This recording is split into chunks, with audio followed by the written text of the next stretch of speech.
नमो नमः।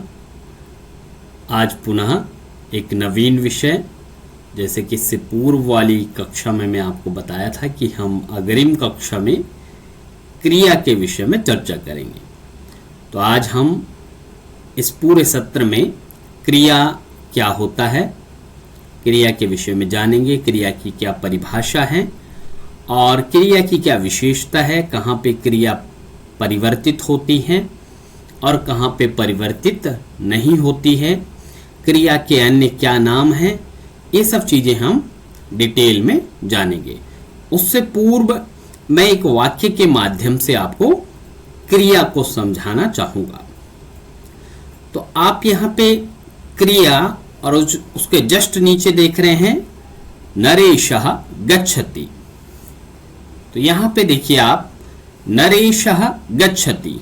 नरेश एक व्यक्ति का नाम है, इसका मतलब संज्ञा है, और गच्छति से हमें पता चल रहा है कि वह जा रहा है। गच्छति संस्कृत क्रियापद है, हिंदी में इसको जा रहा है ऐसा हम कहेंगे। अब इस जा रहा से हमें मालूम हो रहा है कि रमेश कोई क्रिया कर रहा है या रमेश जो है जा रहा है। तो जिससे हमें किसी कार्य का होना पाया जाता है, ऐसे पद को क्रियापद कहते हैं। इस वाक्य में गच्छति से हमें जा रहा ऐसा अर्थ प्रतीत हुआ, तो गच्छति यहाँ पे क्रियापद है। तो मुझे लगता है इतना अंतर जो है, बहुत न्यूनतम अंतर होता है इसको समझना, और एक बार आपकी समझ में आ जाए तो आप आसानी से इसको पहचान सकते हैं। और सबसे अच्छी बात जो है, संस्कृत भाषा में एक क्रियापद के एक लकार को याद करने के बाद आप हजारों क्रियापदों को आसानी से पहचान सकते हैं और बता सकते हैं। आइए अग्रिम हम इसके विषय में जानते हैं, क्या क्रियापद होता है और इसकी क्या परिभाषा है। अर्थात जिससे किसी कार्य का होना पाया जाता है, जिससे किसी कार्य, जैसे हमने अभी पूर्व वाले वाक्य में देखा था कि रमेशः गच्छति, तो गच्छति से हमें पता चला कि रमेश जा रहा है। तो जिससे हमें किसी कार्य का होना पाया जाता है उसे क्रिया कहते हैं, और संस्कृत में से धातु भी कहा जाता है। क्रिया भी कहा जाता है और धातु भी कहा जाता है। सबसे जो विशेष बातें हैं वो आपको जाननी चाहिए कि क्रिया जो पद होता है वो संस्कृत में कर्ता के अनुसार होता है। इसका अर्थ है कि संस्कृत भाषा में कर्ता के अनुसार क्रिया होती है। हमने इससे पूर्व वाली कक्षा में कर्ता के विषय में जाना था, पुनः इस कक्षा में भी थोड़ा कर्ता को समझ लेते हैं। कर्ता, सह, तौ, ते, मतलब वह, वे दोनों, वे सब। सा, ते, ताह, ये स्त्रीलिंग है, और तत्ते, तानि, ये नपुंसकलिंग है। इसके विषय में भी हम सर्वनाम जब हमने पढ़ा था उस दौरान जो है इसको जाना था। आप इससे पूर्व वाले जितने भी चैप्टर हमने पढ़े हैं उनकी वीडियो जरूर देखिए। इस चैनल को लाइक, कमेंट, सब्सक्राइब कीजिए, और आगे जो भी इसमें वीडियो आएंगी उनसे अपने ज्ञान को वर्धित कीजिए। द्वितीय, इसका मतलब होता है कि प्रथम पुरुष का कर्ता सह, तो, ते है, तो इसका मतलब क्रिया भी प्रथम पुरुष की होती है। नेक्स्ट, अगर मध्यम पुरुष का कर्ता है, जैसे त्वम, युवाम, यूयम, तो इसका मतलब इस कर्ता के लिए कोई ना कोई क्रिया होगी निश्चित। और उत्तम पुरुष अहम, आवाम, वयम, इसका मतलब इसके लिए भी कोई क्रियापद होगा।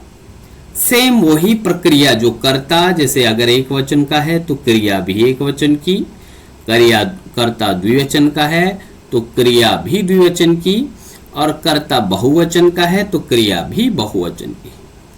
आगे वाली स्लाइड में आपको स्पष्ट हो जाएगा ये सब चीजें। तो आप इसमें देख सकते हैं ये सारे के सारे कर्तृपद हैं, इसका मतलब कर्ता है। और ये प्रथम पुरुष का कर्ता, ये मध्यम पुरुष का कर्ता, ये उत्तम पुरुष का कर्ता। इससे पूर्व वाली वीडियो में हम जान चुके हैं इनमें भेद क्या होता है और इनसे वाक्य कैसे गठित की जाते हैं। अब आते हैं क्रियापद। तो क्रियापद में एक क्रिया है अस। अस का अर्थ होता है होना। अस का अर्थ होता है होना। और इस अस के वर्तमान काल में जो क्रियापद होता है अस्ति, स्तः, सन्ति, ऐसा प्रयोग किया जाता है। प्रथम पुरुष में अस्ति, स्तः और सन्ति, मध्यम पुरुष में असि, स्थः, स्थ और उत्तम पुरुष में अस्मि, स्वः, स्मः, ऐसे जो हैं इसके क्रियापदों का प्रयोग किया जाता है। सबसे रोचक जो बातें हैं वो आपको अग्रिम स्लाइड में देखिएगा। इसमें एक बहुत विशेष बातें हैं। आपने देखा होगा इससे पूर्व स्लाइड में कि जो कर्ता होते हैं वे 3 प्रकार के होते हैं, प्रथम पुरुष, मध्यम पुरुष और उत्तम पुरुष। लेकिन वो लिंग के कारण बदलते हैं। प्रथम पुरुष में सह तो ते पुल्लिंग में होता है, सातेता स्त्रीलिंग में होता है और तत्तेतानी नपुंसकलिंग में होता है। लेकिन क्रियापद कभी भी लिंग के कारण परिवर्तित नहीं होता है। क्रियापद हमेशा वचन के कारण परिवर्तित होता है। ये चीज आपको हमेशा ध्यान रखनी है। क्रियापद वचन और पुरुष के कारण परिवर्तित होता है, न कि लिंग के कारण। आप इस स्लाइड में आपको ये स्पष्ट हो जाएगा कि सह अस्ति वह है, सा अस्ति वह है स्त्रीलिंग में, और तत् अस्ति वह है नपुंसकलिंग में। तो अस्ति अस्ति अस्ति इसमें कहीं पे भी लिंग के कारण परिवर्तन नहीं देखा गया। तो आप इससे स्पष्ट हो जाता है कि क्रिया पे लिंग का कोई प्रभाव नहीं पड़ता है। लेकिन क्रिया पुरुष के कारण जरूर परिवर्तित होती है। एक अस धातु, एक अस क्रिया जिसका अर्थ होता है होना, उसके प्रथम पुरुष में अस्ति होता है एक वचन में, द्विवचन में स्तः होता है और बहुवचन में सन्ति होता है। मध्यम पुरुष में असि, द्विवचन में स्थः और बहुवचन में स्थ। उत्तम पुरुष अस्मि, द्विवचन में स्वः और बहुवचन में स्मः। तो आपने प्रथम पुरुष जाना, सह अस्ति इसका अर्थ होता है वह है, तो स्तः इसका अर्थ होता है वे दोनों हैं, और ते सन्ति इसका अर्थ होता है वे सब हैं। ठीक है, हिंदी में आप इसको जान सकते हैं। अग्रिम उसमें आइए, मध्यम पुरुष में त्वम असि, असि, अस्ति और असि में अंतर आपको यहां पे स्पष्टतया दिखाई देगा। तो त्वम असि इसका अर्थ है तुम हो। युवाम स्थः इसका अर्थ होता है तुम दोनों हो। अयूयम स्थ तुम सब हो या है, ऐसा इसका अर्थ होता है। उत्तम पुरुष में आइए, अहम अस्मि मैं हूं, आवाम स्वः हम दो हैं, वयम स्मः हम सब हैं। तो इस प्रकार से इस कालांश में, इस कालखंड में हमने क्रिया के रूपों को पहचाना, क्रिया भी सेम कर्ता के अनुसार परिवर्तित होती है। अगर कर्ता प्रथम पुरुष का है तो क्रिया प्रथम पुरुष की रहेगी। कर्ता मध्यम पुरुष का है, क्रिया मध्यम पुरुष की रहेगी। और अगर कर्ता उत्तम पुरुष का है तो क्रिया भी उत्तम पुरुष की रहेगी। ठीक है। अंत में एक सुंदर से श्लोक के द्वारा हम अपनी जो है वाणी को विराम देते हैं। एक श्लोक है, पुस्तकस्थातु या विद्या परहस्तगतम धनम कार्यकाले समुत्पन्ने न सा विद्या न तत् धनम। इसका अर्थ होता है, पुस्तक में स्थित विद्या और दूसरे को उधार दिया हुआ धन कार्यकाले समुत्पन्ने, जब उसकी आवश्यकता होती है तो वह काम नहीं आता है। जिस समय उसकी आवश्यकता होती है उस समय वह काम नहीं आता है।